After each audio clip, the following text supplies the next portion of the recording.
দেশ এবং জাতিকে ভালোবাসতে চাই আমরা। আমাদেরকে বিরোধী পক্ষে ঠেলে দিয়ে আমাদের সঙ্গে যদি কেউ বিরোধ তৈরি করতে আসেন, আমাদের শান্তিপ্রিয় চলার পথে যদি কেউ প্রতিবন্ধকতা তৈরি করতে আসেন, রাজপথে মোকাবেলা করব আমরা ইনশাআল্লাহ। এই প্রস্তুত থাকবেন তো? জীবন দিতে হলে জীবন দেব, রক্ত দিতে হলে রক্ত দেব। দেশ এবং জাতির প্রশ্নে কারো কাছে মাথা নত করব না। দেশের প্রশ্নে কোনো আপোষ করব না। মাথা নত করেছি একজনের কাছে। কার কাছে? দলীয় প্রতীকে ভোট দেওয়ার পাশাপাশি গণভোটে বাক্সে ভোট দিতে হবে। যদি কেউ এই গণভোটে না ভোটের ক্যাম্পেইন করেন, ধরে নেব আপনারাও ফ্যাসিবাদের দোসর। ইনশাআল্লাহ আমরা রাজপথে আছি। লেভেল প্লেইং ফিল্ড যদি তৈরি করতে ব্যর্থ হয় সরকার, নির্বাচন নিয়ে কোনো অনিশ্চয়তা দেখা দিলে সরকারকেই তার দায় গ্রহণ করতে হবে। আজকের এই খুলনা বিভাগীয় মহাসমাবেশের এ পর্যায়ে গুরুত্বপূর্ণ বক্তব্য রাখবেন আজকের এই সমাবেশের অন্যতম বিশেষ অতিথি, বিপ্লব প্রিয় লক্ষ তরুণের হৃদয়ের স্পন্দন, বাংলাদেশ খেলাফত মজলিসের সংগ্রামী আমির, বারবার কারা নির্যাতিত মজলুম জননেতা আল্লামা মামুনুল হক। আসসালামু আলাইকুম ওয়া রাহমাতুল্লাহ। আলহামদুলিল্লাহি রাব্বিল আলামিন, ওয়াসসালাতু ওয়াসসালামু আলা সাইয়্যিদিল আমবিয়া'i ওয়াল মুরসালিন ওয়া আলা আলিহি ওয়া আসহাবিহি আজমাইন। আউযু বিল্লাহি মিনাশ শাইতানির রাজীম। বিসমিল্লাহির রহমানির রহিম। আল্লাযীনা ইম্মাক্কান্নাহুম ফিল আরদ আকামুস সালাতা ওয়া আতাউয যাকাতা ওয়া আমারু বিল মা'রুফি ওয়া নাহাউ আনিল মুনকার। সাদাকাল্লাহুল আযীম। আন্দোলনরত ৮ দলের উদ্যোগে আয়োজিত খুলনা বিভাগীয় মহাসমাবেশে উপস্থিত সংগ্রামী সভাপতি, ইসলামী আন্দোলন বাংলাদেশের মোহতারাম আমির পীর সাহেব চরমনাই হযরত সৈয়দ মুফতি মোহাম্মদ রেজাউল করিম, উপস্থিত সম্মানিত প্রধান অতিথি, বাংলাদেশ জামাতে ইসলামের আমির জনাব ডক্টর শফিকুর রহমান সহ আন্দোলনরত ৮ দলের কেন্দ্রীয় নেতৃবৃন্দ, বিভাগীয় জেলা নেতৃবৃন্দ, সর্বস্তরের খুলনা বিভাগের প্রাণপ্রিয় আমার তৌহিদি জনতা, সর্বস্তরের বাংলাদেশের নাগরিক বৃন্দ, আজ বাংলাদেশের জুলাই অভ্যুত্থান পরবর্তী, জুলাই বিপ্লব পরবর্তী বাংলাদেশে দাঁড়িয়ে এ পর্যায়ে আমরা স্পষ্ট দেখতে পাচ্ছি বাংলাদেশের মানুষ 2 ভাগে বিভক্ত। একটি ভাগ জনবিচ্ছিন্ন, দেশ বিরোধী, বিদেশি আধিপত্যবাদের এজেন্ডা বাস্তবায়নকারী, ভিন্ন দেশের দালাল এবং ভিন্ন দেশের পদলেহী একটি গোষ্ঠী বাংলাদেশে আছে। আরেকটি পক্ষ বাংলাদেশের স্বাধীনতাকামী, বাংলাদেশের দেশ এবং জনগণের অধিকার রক্ষায় তারা তৎপর। এই হলো 2 পক্ষ। এই 2 পক্ষকে আরো সংক্ষিপ্তভাবে আমি চিহ্নিত করে থাকি বলি, বাংলাদেশ আজ 2 ভাগে বিভক্ত। এক ভাগ ৭২-এর বাকশালপন্থী, আরেক ভাগ 2024-এর বিপ্লবপন্থী। আমরা আমাদের অবস্থান পরিষ্কার করছি। আমরা 2024-এর বিপ্লবপন্থী শক্তি।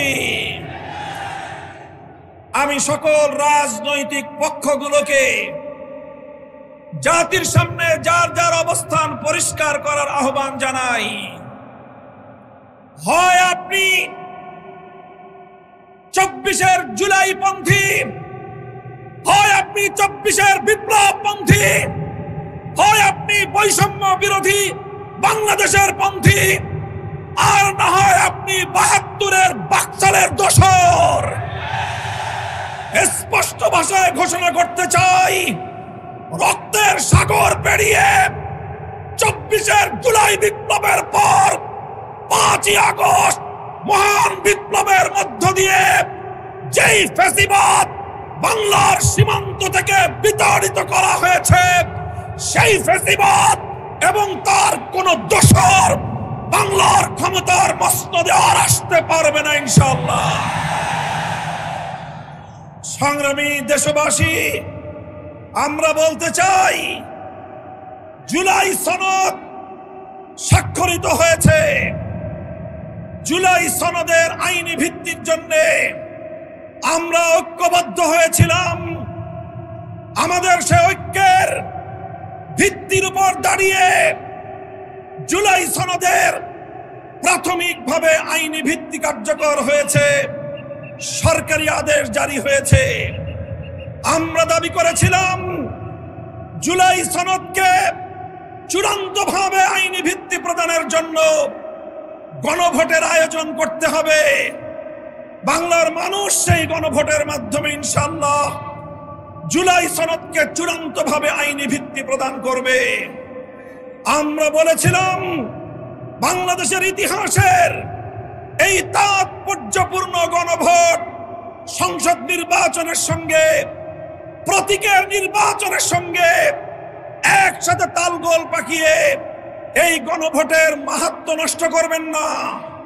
আমরা বলেছিলাম এই জুলাই সনদের গণভোটকে আগামীর বাংলাদেশের মাইল ফলক হিসেবে প্রতিষ্ঠা করার জন্য আলাদাভাবে, স্বতন্ত্রভাবে জাতীয় নির্বাচনের আগে গণভোটের আয়োজন করা হোক।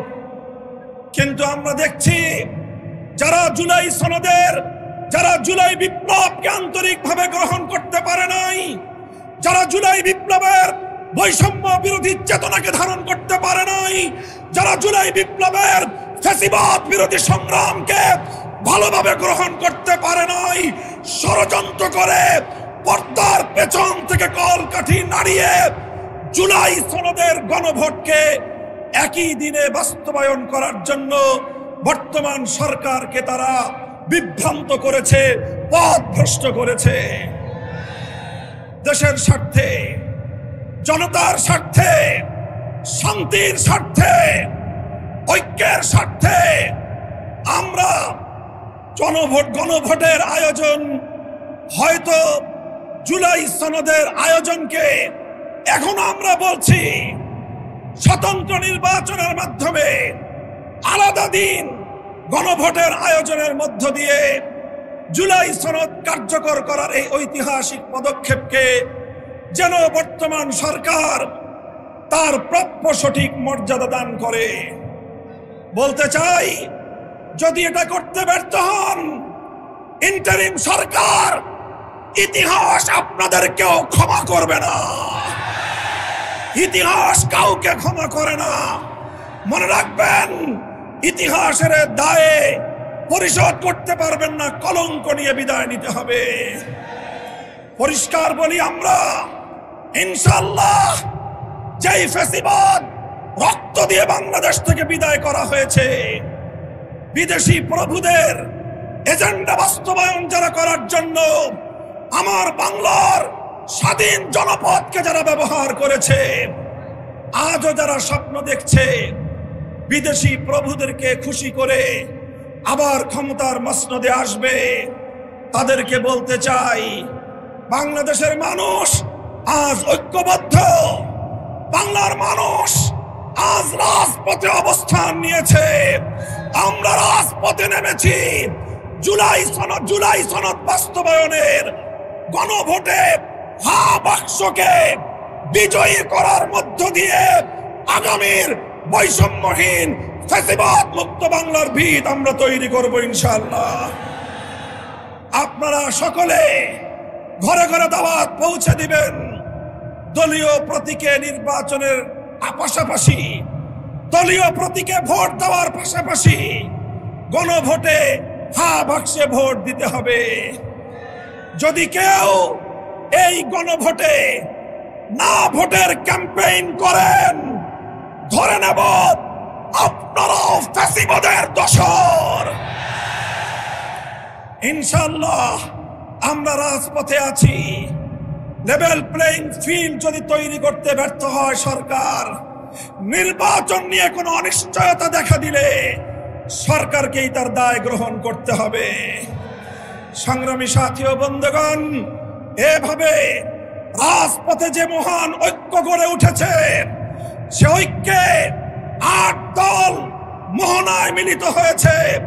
ইনশাআল্লাহ জুলাইপন্থী প্রতিটি রাজনৈতিক পক্ষকে দেশকে ভালোবাসতে হলে, আগামী দিনে জুলাই বিপ্লবের চেতনা বাস্তবায়ন করতে হলে ৮ দলের এই মোহনায় মিলিত হওয়া ছাড়া বিকল্প কোনো পথ নাই।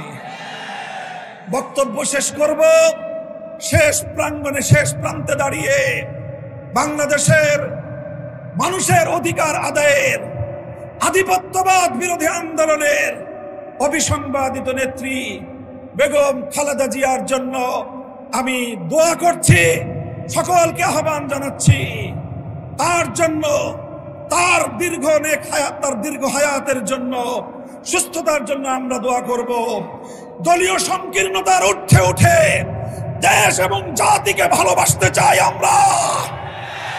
আমাদেরকে বিরোধী পক্ষে ঠেলে দিয়ে আমাদের সঙ্গে যদি কেউ বিরোধ তৈরি করতে আসেন, আমাদের শান্তিপ্রিয় চলার পথে যদি কেউ প্রতিবন্ধকতা তৈরি করতে আসেন, রাজপথে মোকাবেলা করব আমরা ইনশাআল্লাহ।